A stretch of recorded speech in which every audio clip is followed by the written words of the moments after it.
بسم اللہ الرحمن الرحیم۔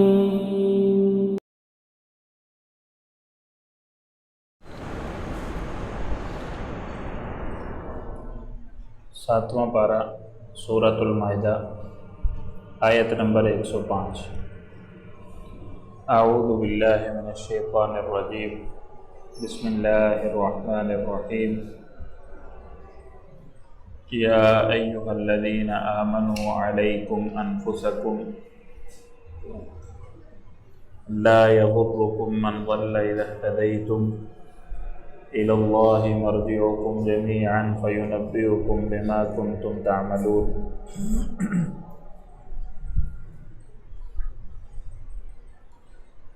رب اشرح لی صدری ویسر لی امری واحلل عقدۃ من لسانی یفقهوا قولی۔ اللهم انا نسألك بكل اسم هو لك سميت به نفسك او انزلته في كتابك او علمته احدا من خلقك او استأثرت به في علم الغيب عندك ان تجعل القرآن ربيع قلوبنا ونور صدورنا وجلاء احزاننا وذهاب همومنا وغمومنا۔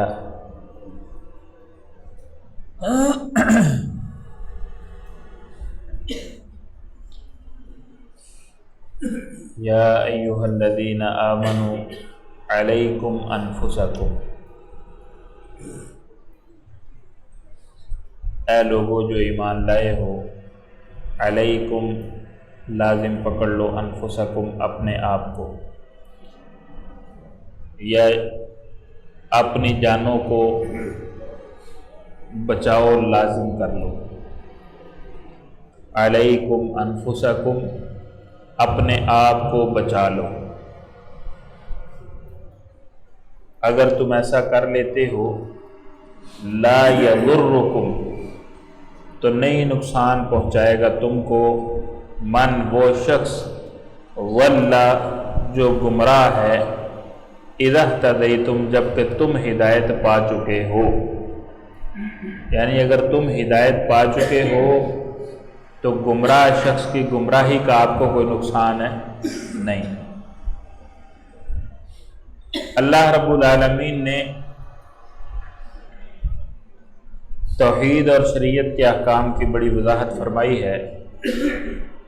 اور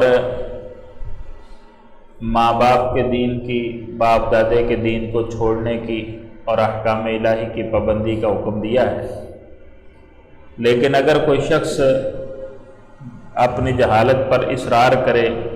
بار بار سمجھانے کے باوجود وہ وہیں کا وہیں رہے جہاں پہ ہے، اپنی غلطی پہ قائم رہے، تو پھر سمجھانے والے کو اس کی جہالت کا کوئی نقصان نہیں۔ بعض لوگوں نے اس وقت بھی، یعنی جب یہ وحی کا بالکل نیا دور تھا، قریب دور تھا، اس وقت بھی اس کا مفہوم بعض لوگوں نے غلط لے لیا، کیونکہ اس آیت کے ترجمے سے یہی بات سمجھ آتی ہے کہ اپنے آپ کو بچاؤ، جو گمراہ ہے وہ گمراہ رہے، آپ کو کوئی نقصان نہیں ہے، یعنی اس کی اصلاح کرنے کی بھی ضرورت نہیں ہے۔ یہ آیت کا ترجمہ پڑھ کے نا وہ جو لوگ کہتے ہیں نا جتھے کوئی لگا ہے ٹھیک لگا ہے، وہ بڑے خوش ہوتے ہیں کہ یہ تو قرآن بھی پھر کہتا ہے کہ تسی اپنے آپ کو بچا لو، گمراہ شخص تہاڈے واسطے نقصان دہ ہے، جبکہ ایسی بات نہیں ہے۔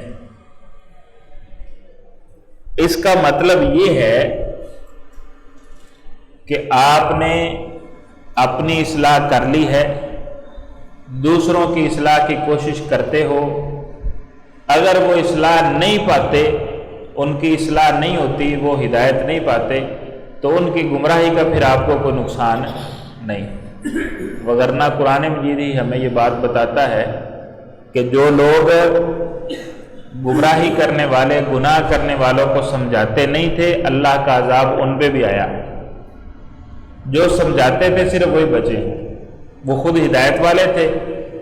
تو گمراہوں کی گمراہی کا ان کو کوئی نقصان نہیں ہوا۔ تو اس غلط فہمی کا ازالہ حضرت ابوبکر صدیق رضی اللہ تعالیٰ عنہ نے فرما دیا۔ ایک دفعہ خطبہ ارشاد فرمایا اور فرماتے ہیں کہ لوگوں تم یہ آیت پڑھتے ہو، یا ایھا الذین آمنوا علیکم انفسکم لا یضرکم من ضل اذا اہتدیتم، تو اس کا مفہوم غلط سمجھتے ہو، اس کا مطلب غلط لیتے ہو، تم اس کا مطلب یہ سمجھتے ہو کہ اپنے آپ کو بچاؤ، باقی جو مرضی کو کرتا رہے، آپ کو کوئی پریشانی نہیں ہے، جبکہ میں نے رسول اللہ صلی اللہ علیہ وسلم کو یہ فرماتے ہوئے سنا ہے کہ جب لوگ ظالم کو ظلم کرتے ہوئے دیکھیں اور اس کا ہاتھ نہ روکیں، اصلاح کی کوشش نہ کریں، اس ظلم کو روکنے کی کوشش نہ کریں، تو قریب ہے کہ اللہ رب العالمین ان سب پر عذاب لے آئے۔ اسی حدیث مبارکہ کے اندر مزید الفاظ ہیں کہ کوئی قوم ایسی نہیں جن میں اللہ رب العالمین کی نافرمانی کی جاتی ہو پھر وہ طاقت رکھتے ہوں اس کو بدلنے کی، یعنی اس نافرمانی کے خاتمے کی وہ طاقت رکھتے ہوں اور طاقت رکھنے کے باوجود وہ اس برائی کا خاتمہ نہ کریں، تو قریب ہے کہ اللہ رب العالمین ان سب کو اپنے عذاب کی لپیٹ میں لے لے۔ تو اس لیے آپ اگر امر بالمعروف اور نہی عن المنکر کا کام کر رہے ہیں، آپ کی بات پہ کوئی کان نہیں دھرتا، گمراہ کا گمراہ ہی رہتا ہے، غلطی پہ قائم رہتا ہے، تو انشاءاللہ اس کی غلطی کا پھر آپ کو کوئی نقصان نہیں ہے۔ یہ ہے اس کا صحیح مفہوم۔ شیخ نے اس کا لکھا ہے اذا اہتدیتم کے الفاظ بتا رہے ہیں کہ آیت کا مطلب یہ ہے کہ باوجود تمہارے امر بالمعروف اور نہی عن المنکر کے لوگ باز نہ آئیں تو امر بالمعروف کرنے والوں پر کچھ بوجھ نہیں ہوگا، یعنی آپ تب بری ذمہ ہو، لیکن علیکم انفسکم کا جو عام مفہوم لیا جاتا ہے یہ فتنوں کے دور میں ہو سکتا ہے کہ جب فتنے بہت زیادہ ہوں، تو نبی صلی اللہ علیہ وسلم کا بھی فرمان ہے کہ پھر اگر تمہیں جنگل میں جا کے اپنا دین بچانا پڑے تو بچا لینا، اکیلے کہیں تنہا بھاگ جانا، شہروں سے دور نکل جانا، اور تمہیں وہاں پہ اگر درختوں کی چھال کھا کے زندگی گزارنی پڑے، پتے کھا کے زندگی گزارنی پڑے تو گزار لینا، ان فتنوں سے دور بھاگ جانا۔ تو یہ خاص مفہوم کے اندر چیز آ جاتی ہے۔ عمومی طور پہ معاشرے کے اندر امر بالمعروف اور نہی عن المنکر کا کام کرتے رہنا چاہیے، اس کے باوجود لوگ باز نہ آئیں تو انشاءاللہ ان کے گناہوں کا وبال روکنے والے پہ نہیں آئے گا، نیکی کا حکم دینے والے پہ نہیں آئے گا۔ الی اللہ مرجعکم جمیعا، اللہ کی طرف ہی لوٹنا ہے تم سب کا اکٹھے، فینبئکم بما کنتم تعملون، پس وہ خبر دے گا تم کو اس کی جو تم عمل کرتے ہو۔ اگلی آیات جو ہیں اس کا خاص ایک شان نزول بھی ہے، اور وہ شان نزول ایک قصہ ہے۔ قصہ اس طرح ہے، عبداللہ بن عباس رضی اللہ تعالیٰ عنہما بیان کرتے ہیں کہ بنو سہم قبیلے کا ایک مسلمان شخص، یہ صحیح بخاری کے اندر بھی روایت موجود ہے، اس کے علاوہ سنن کی کتابوں میں بھی ہے، اور اس قصے کی تفصیلات احادیث کی مختلف کتابوں میں ہمیں ملتی ہیں، کسی میں کوئی تفصیل زیادہ ہے، کسی میں کم ہے۔ مختصراً قصہ یہ ہے کہ بنو سہم قبیلے کا ایک مسلم شخص وہ سفر پہ نکلا، تجارتی سفر تھا، اس نے کچھ سامان یہاں سے بیچنے کے لیے لیا کہ وہاں جا کے سیل کروں گا، وہاں سے کچھ خرید کے لے آؤں گا، یہاں بیچ دوں گا۔ راستے میں وہ شخص بیمار ہوا اور اس کو لگا کہ میری موت کا وقت قریب آ گیا ہے۔ اس کے ساتھ دو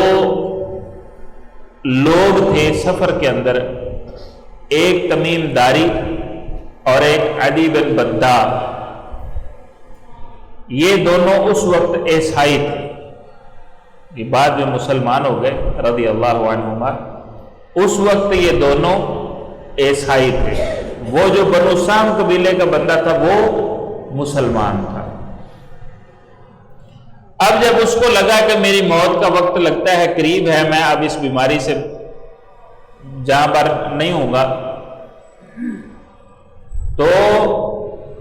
اس نے اپنا سارا سامان وہ ان دونوں کے حوالے کیا، کیونکہ یہ بھی مکہ سے گئے تھے، اور اس نے کہا کہ جب تم واپس جاؤ گے نا، اگر میں نہ بچا تو مجھے یہیں کہیں تدفین میری کر دینا، اور یہ سامان جو ہے نا یہ میرے گھر والوں تک پہنچا دیں۔ اب اس سامان کے اندر ایک چاندی کا جام تھا، سونے کی تاروں کے ساتھ اس کے اوپر نقش بنے ہوئے تھے، وہ بڑا قیمتی جام تھا۔ یہ اس بندے نے یہاں مکہ سے اس غرض سے لے کے گیا تھا کہ وہاں کے کسی بادشاہ کو بیچوں گا، اچھی قیمت ملے گی اس کی۔ اب وہ بیچنے سے پہلے ہی وہ دنیا سے رخصت ہو گیا، تو اس نے اپنا سامان ان دونوں کو دے دیا۔ یہ دونوں نے جب مکہ واپس پہنچے نا، تو راستے میں ہی اس کے سامان کی پھولا پھالی کی انہوں نے، اور وہ ان کو چاندی کا جام ملا، اوپر نقش بنے ہوئے تھے، تو انہوں نے کہا یہ تو بڑا قیمتی ہے۔ گھر والوں کو کیا پتا کون سا سامان تھا، کون سا بیچ دیا اس نے، کون سا نہیں بیچا۔ تو ان دونوں نے وہ جام اس کے سامان سے نکال کے بازار میں بیچ دیا، اور باقی سامان اس کے وارثوں کے حوالے کر دیا۔ اب وارثوں نے دیکھا کہ اس میں ایک قیمتی جام تھا، جو ہمارا بھائی یا باپ یا کوئی بھی رشتہ دار جو ان کا لگتا تھا کہ وہ یہاں سے لے کے گیا تھا، نہ تو اس کے پیسے آئے ہیں کہ اگر بکا ہوتا تو اس کے پیسے تھیلی میں موجود ہوتے، نہ ہی وہ جام آیا ہے۔ بہرحال اللہ رب العالمین نے یہ پہلی آیت نازل فرمائی، پھر اس کے بعد دوسری آیت نازل فرمائی، اسی تناظر میں واقعے کی آپ کو سمجھ آ گئی ہے۔ اب آپ آیت کا ترجمہ اور مفہوم غور سے سنیں، انشاءاللہ بات پوری اچھی طرح سمجھ آ جائے گی۔ یا ایھا الذین آمنوا، اے لوگو جو ایمان لائے ہو، شہادت بینکم، تمہاری آپس کی شہادت، اذا حضر احدکم الموت، جب آ پہنچے تم میں سے کسی ایک تک موت، حین الوصیت، وصیت کے وقت، یعنی وصیت کے وقت اگر کسی شخص کے پاس موت آ پہنچے تو شہادت کا کیا طریقہ ہے، یعنی آپس میں تمہاری شہادت پھر کیا ہے؟ ذوا عدل منکم، دو عدل والے بندے ہوں تم میں سے، یعنی اگر موت آ جائے اور آپ کچھ وصیت کرنا چاہتے ہو تو اس وصیت کے اوپر دو گواہ بنا لو، یہ تمہاری آپس کی شہادت ہے۔ منکم کا مطلب ہے مسلمان، ایمان والے، جس طرح ایمان والوں کو خطاب ہے نا کہ دو بندے اپنے مومن بھائی وہ گواہ بنا لو۔ اگر مومن نہ ہو، جیسا کہ یہ بنو سام قبیلے کے بندے کے ساتھ ہوا، عیسائی تھے اس کے ساتھ دونوں، تو اللہ نے فرمایا او آخران من غیرکم، یا تمہارے غیروں میں سے ہوں، او آخرانی یا دوسرے دو ہوں، من غیرکم تمہارے غیروں سے، یعنی غیر مسلم ہوں، یعنی موت کا وقت آ گیا ہے تو دو مسلمان موجود ہیں تو ان کو گواہ بنا لو، مسلمان نہیں موجود تو غیر مسلم دو گواہ بنا لو۔ یہ کس صورت میں؟ ان انتم ضربتم فی الارض، اگر ہو تم سفر کر رہے زمین کے اندر۔ اب زمین میں بندہ سفر کر رہا ہے، اس کو کوئی پتہ نہیں ہے کہ آگے قریب کوئی مسلمانوں کی بستی ہے کہ نہیں ہے، یہاں کوئی رہتا ہے کہ نہیں رہتا، تو پھر جو سفر میں اس کے ساتھی غیر مسلم ہے پھر ان کو ہی گواہ بنا لے۔ لیکن اگر اپنی آبادی میں اپنے شہر میں رہ رہا ہے پھر اس کے لیے آسان ہے کہ مسلمان گواہ بنا لے، کسی کو بھی کہے کہ یار فلاں فلاں بندے کو بلا کے لاؤ، میں نے یہ وصیت کرنی ہے، تو سفر کی حالت میں غیر مسلم بھی دو گواہ بنا سکتے ہیں، لیکن شرط کیا ہے؟ ذوا عدل، انصاف والے ہوں۔ غیر مسلم بھی انصاف پسند ہوتے ہیں، تو سارے غیر مسلم نا انصافی کرنے والے بھی نہیں ہوتے، تو انصاف پسندی اور چیز ہے، اسلام اور کفر اور چیز ہے۔ بہرحال فَأَصَابَتْكُمْ مُصِيبَةُ الْمَوْتِ، پس پہنچے تم کو موت کی مصیبت، یعنی تم نے وصیت کر دی، اس کے بعد موت آ گئی اور تم اس دنیا سے چل بسے۔ اب کیا ہوگا؟ تحبسونہما من بعد الصلاۃ، تم روک لینا ان دونوں کو نماز کے بعد، یعنی نماز بندے نے پڑھی ہوتی ہے، ذرا للہیت ہوتی ہے، وہ خوف خدا ہوتا ہے، تو نماز کے بعد ان کو کہو آ جاؤ بھائی یہاں پہ آ کے قسمیں دے دو۔ فیقسمان باللہ، تو نماز یہاں سے کوئی بھی نماز ہو سکتی ہے، زور ہو، عصر ہو، مغرب، جو بھی ٹائم نماز کا ہے، نماز کے بعد ان سے قسمیں لے لو۔ فیقسمان باللہ، پس وہ دونوں قسمیں کھائیں اللہ کی، ان ارتبتم، اگر تمہیں شک ہو، یعنی اگر شک نہیں ہے تو پھر تو ضرورت نہیں قسمیں کھانے کی، وہ بتا دے کہ بھئی آپ کے مرنے والے نے یہ وصیت کی ہے، بات ختم ہو جائے گی۔ اگر شک ہو تو نماز کے بعد ان دونوں سے قسمیں لے لو، اور وہ قسمیں کھا کے کہیں لا نشتری بہ ثمنا قلیلا، ہم نہیں لیں گے اس کے بدلے کوئی قیمت، ہم جو گواہی دے رہے ہیں اس کے بدلے ہم کو قیمت نہیں لے رہے۔ ولا نکتم ولو کان ذا قربا، اگرچہ وہ قربت والا ہی ہو، یعنی وہ قریبی رشتہ دار بھی ہے نا، پھر بھی وہ یہ بات کہے کہ بھئی میں اس گواہی کے بدلے کوئی قیمت نہیں لے رہا، کوئی اپنا دنیاوی یا ذاتی نفع نہیں سوچ رہا۔ ولا نکتم شہادت اللہ، اور نہیں ہم چھپائیں گے اللہ کی گواہی کو، ہم اللہ کی گواہی کو چھپا بھی نہیں رہے، اور ہم اس سے کوئی ذاتی نفع اور ذاتی مقصد بھی حاصل نہیں کر رہے، کوئی مالی مفاد بھی نہیں لے رہے۔ اِنَّا اِذًا لَّمِنَ الْآثِمِينَ، اگر ہم ایسا کریں یقیناً اس وقت ہم گناہ گار ہوں گے، یقیناً ہم اس وقت گناہ گار ہوں گے۔ اب انہوں نے آ کے وہ مال دے دیا گھر والوں کو، گھر والوں نے رکھ لیا، لیکن وہ اس سوچ میں تھے کہ اس میں ایک جام تھا، اب اس جام کا کیا بنا، قیمت بھی نہیں آئی اور جام بھی نہیں آیا، تو اب کیا کریں؟ اب اللہ رب العالمین نے پہلا طریقہ تو یہ بتا دیا نا کہ یہ معاملہ ہے۔ جب ان کو جام نہیں ملا، انہوں نے لا کے نبی صلی اللہ علیہ وسلم کے پاس مقدمہ دائر کر دیا، انہوں نے کہا جی یہ معاملہ ہوا ہے، ہمارا قبیلے کا بندہ تھا، راستے میں اس کو موت آ گئی ہے، اور ان دونوں نے یہ لا کے اس کا سامان دیا، اور اس کے سامان میں سے اس قسم کا جام تھا، نہ وہ ملا ہے نہ ہی اس کی قیمت ملی ہے، لہذا ان دونوں کی قسم پہ بات آ گئی۔ یہ شاید میں تو ہم نے یہی پڑھا ہے کہ وہ قسم کھائیں اگر آپ کو شک شبہ ہے، قسم کھا کے وہ بری ذمہ ہو جائیں، لیکن اللہ رب العالمین نے ساتھ ہی ان کو آخرت کی فکر دلا دی ہے کہ ایک تو وہ اس سے کوئی ذاتی نفع نہ لیں، کوئی مالی مفاد نہ لیں، دوسرا وہ اللہ کی گواہی کو بھی چھپائے نہ، اور وہ سمجھیں کہ اگر ہم نے ایسا کیا تو ہم گناہ گار ہیں، یعنی ان کو گناہ کا احساس دلا کے یہ اللہ رب العالمین نے تھوڑا سا احساس دلایا ہے کہ گواہی دینے والے کو حق سچ کی گواہی دینی چاہیے، جھوٹ نہیں بولنا چاہیے، نہیں تو وہ قیامت کے دن جواب دہ ہو جائے۔ اب یہ دونوں بندے پہلے تو مکر گئے، اس کے بعد ہوا یہ کہ وہ جام مکہ کے اندر ہی کہیں کسی دکان پہ پڑا مل گیا،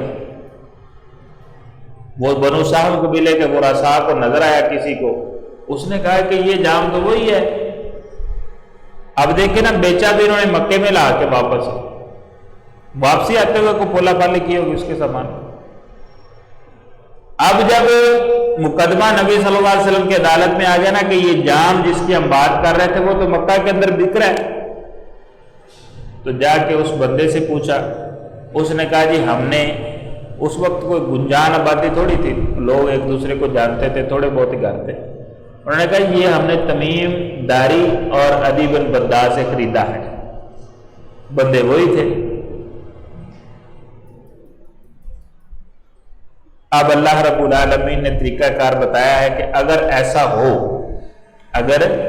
ایسا ہو کہ جو بندے گواہ بنائے گئے تھے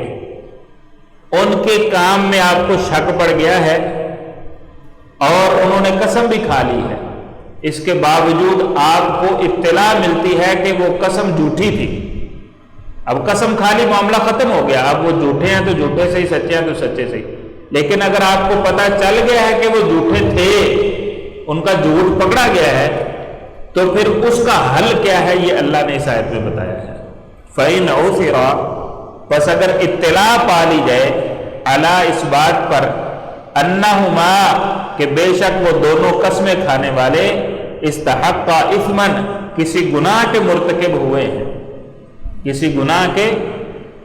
اب جب پیالہ سامنے آ گیا بازار میں بکتا ہوا، ان کی جھوٹی گواہی پکڑی گئی کہ انہوں نے گواہی جھوٹی دی تھی۔ اللہ کہتے پھر طریقہ کار کیا ہے؟ فآخران، پس دو اور بندے، یقومان، کھڑے ہوں گے، مقامہما، ان دونوں کی جگہ پہ، من الذین، ان لوگوں سے، استحق علیہم الاولیان، ان میں سے جن کے خلاف گناہ کا ارتکاب ہوا ہے، ان کے خلاف جن سے گناہ کا ارتکاب ہوا ہے، الاولیان، تو دو بندے جو ان کی جگہ پہ کھڑے ہوں گے وہ ہوں گے الاولیان، جو زیادہ قریبی رشتہ دار ہیں، یعنی جن بندوں سے گناہ ہوا ہے اور جو اصل حقدار تھے مال کے حقدار کے جو قریبی رشتہ دار تھے، وہ ان دونوں کی جگہ پہ اب کھڑے ہو کے قسمیں اٹھائیں گے۔ تمیم داری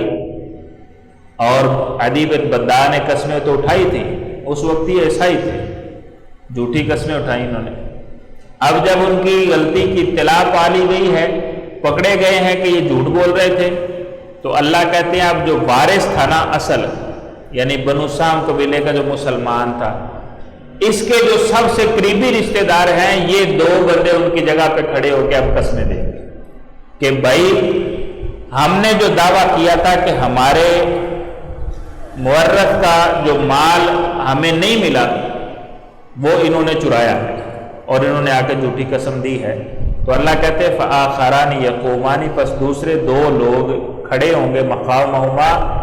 من الذین استحق علیہم، کہ ان کے خلاف جن سے گناہ کا ارتکاب ہوا ہے، الاولیانی، وہ دو کھڑے ہوں گے جو سب سے زیادہ قریبی ہوں، وہ کھڑے ہو کے کیا کریں گے؟ فیقسمان باللہ، وہ دونوں بھی قسمیں کھائیں گے اللہ کی، لشہادتنا احق من شہادتہما، کہ البتہ ہماری گواہی زیادہ سچی ہے ان دونوں کی گواہی سے، یعنی جن کا حاکم مر گیا ہے اس کے ورثاء میں جو سب سے قریبی ہوں گے وہ کھڑے ہو کے پھر ان کے خلاف گواہی دیں گے کہ انہوں نے جو پہلے گواہی دی تھی وہ جھوٹی ہے، اور ہماری گواہی ان دونوں سے زیادہ حق رکھتی ہے، زیادہ سچی گواہی ہے۔ وما اعتدینا، اور ہم نے کسی قسم کی کوئی زیادتی نہیں کی، انا اذا لمن الظالمین، اگر ہم نے زیادتی کی ہے تو یقیناً ہم اس وقت ظالموں میں سے ہوں گے۔ اب یہ آیت اتری نا تو اللہ رب العالمین نے گویا کہ ایک مزید راستہ بند کر دیا گناہ کا، کہ کوئی شخص اگر جھوٹی قسم کھا کے بچنے کی کوشش کرے گا اور مال ہڑپنے کی کوشش کرے گا نا، تو یہ اس کے دل میں خوف ہوگا کہ اگر ہم کہیں پکڑے گئے نا تو ہمارے خلاف اس کے ورثاء میں سے اگر دو بندوں نے گواہی دے دی تو پھر ہم در بھی لیے جائیں، پھر ہمیں چھوڑا بھی۔ تو یہ اللہ رب العالمین نے قانون کے اوپر نیا قانون بنایا ہے، دستور کے اوپر دستور بنایا ہے، گناہ کا راستہ روکنے کے لیے۔ پیچھے بھی گناہ کا راستہ روکا ہے ان کو احساس جرم دلا کے کہ اگر جھوٹی قسم کھائی یا اس سے کوئی مالی مفاد لیا یا قربت کی وجہ سے کوئی سائیڈ لی تو گناہ گار ٹھہریں گے۔ وہاں بھی اللہ نے سیو کرنے کی کوشش کی ہے مسلمانوں کے مال کو، اور یہاں اس کے اوپر مزید ایک پلس پوائنٹ دے دیا ہے کہ اگر وہ جھوٹی قسم کھا کے بعد میں ان کا جھوٹ پکڑا بھی گیا تو عدالت کے اندر آپ دعویٰ دائر کر کے دو بندے ان کے خلاف گواہی دلا کے آپ اپنا حق ان کے نتنوں سے واپس بھی کھینچ سکتے ہیں۔ تو یہ گویا کہ اللہ رب العالمین نے مزید اس بات کو پختہ کر دیا کہ یہ جرائم نہ ہوں، لہذا ان دونوں نے آ کے بنو سام قبیلے کے جو ورثاء تھے وہ دو آدمی کھڑے ہوئے اور انہوں نے یہ گواہی دی کہ یہ جو جام مکہ میں بک رہا ہے یہ ہمارے ہی بندے کا ہے، یہ ہمارے بنو سہمی لے کے گیا تھا یہاں سے، تو پھر یہ انہوں نے اس بات کو تسلیم بھی کر لیا، انہوں نے اس بات کو پھر تسلیم بھی کر لیا اور ان کا جام ان کو دیا گیا۔ ذَلِكَ أَدْنَىٰ أَن يَأْتُوا بِالشَّهَادَةِ، اللہ کہتے ہیں یہ بات زیادہ قریب ہے یہ کہ وہ گواہی کو ادا کریں علی وجہہا، اس کے صحیح طریقے پر، یعنی یہ اللہ نے جو قانون کے اوپر قانون بنایا نا مزید ورثاء کے گواہوں کا، اللہ کہتے ہیں اس سے کیا ہوگا کہ وہ حق کو صحیح گواہی دینے کی کوشش کریں گے۔ ذالک ادنا، یہ بات زیادہ قریب ہے، ان یاتوا بالشہادۃ، یہ کہ وہ لائیں گے گواہی علی وجہ، اپنی اصل حالت پہ، او یخافوا، یا وہ ڈریں گے اس بات سے، ان ترد ایمان بعد ایمانہم، کہ ان کی قسموں کو لوٹا دیا جائے گا، واپس بھیج دیا جائے گا، بعد ایمانہم، ان کے قرابت داروں کی قسموں کے بعد۔ تو اللہ کہتے ہیں یہ قانون کے اوپر قانون اس لیے بنایا ہے کہ وہ ڈریں کہ ہم نے صحیح گواہی دینی ہے، اگر ہم نے غلط قسمیں اٹھا بھی لیں تو پکڑے گئے یا ان کو کوئی شک شبہ ہوا تو اس کے قرابت دار قسمیں اٹھا کے ہماری قسموں کو عدالت رد بھی کر سکتی ہے، یہ ضروری نہیں ہے کہ ہم نے قسمیں دے دی ہیں تو وہ کافی ہیں۔ واتقوا اللہ، اور اللہ سے ڈرو، واسمعوا، اور سنو، واللہ لا یہدی القوم الفاسقین، اور اللہ رب العالمین نافرمانوں کی قوم کو ہدایت نہیں دیتا۔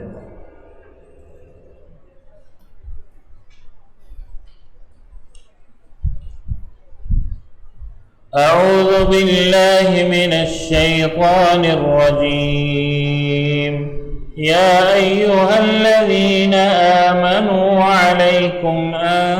انفسکم لا یضرکم من ضل اذا اہتدیتم الی اللہ مرجعکم جمیعا فینبئکم بما کنتم تعملون۔ يا أيها الذين آمنوا شهادة بينكم إذا حضر أحدكم الموت حين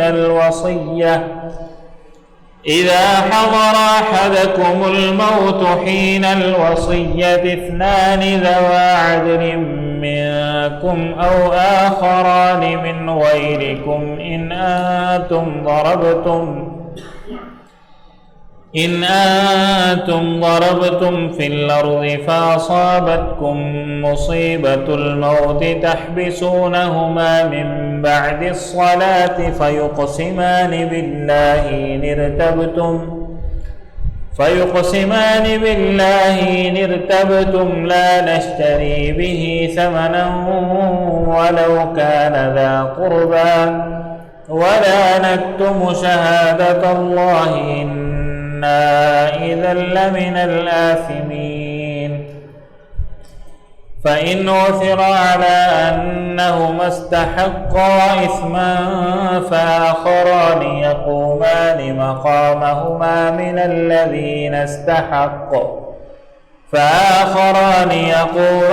مقامهما من الذين استحق عليهم الأوليان فيقسمان بالله لشهادتنا أحق من شهادتهما وما اعتدينا إنا إذا لمن الظالمين۔ ذلك أدنى أن يأتوا بالشهادة على وجهها أو يخافوا أن ترد أيمان بعد أيمانهم واتقوا الله واسمعوا والله لا يهدي القوم الفاسقين۔ سبحانك اللهم وبحمدك أشهد أن لا إله إلا أنت أستغفرك وأتوب إليك۔ صدق الله خالقنا المولانا العلي العظيم۔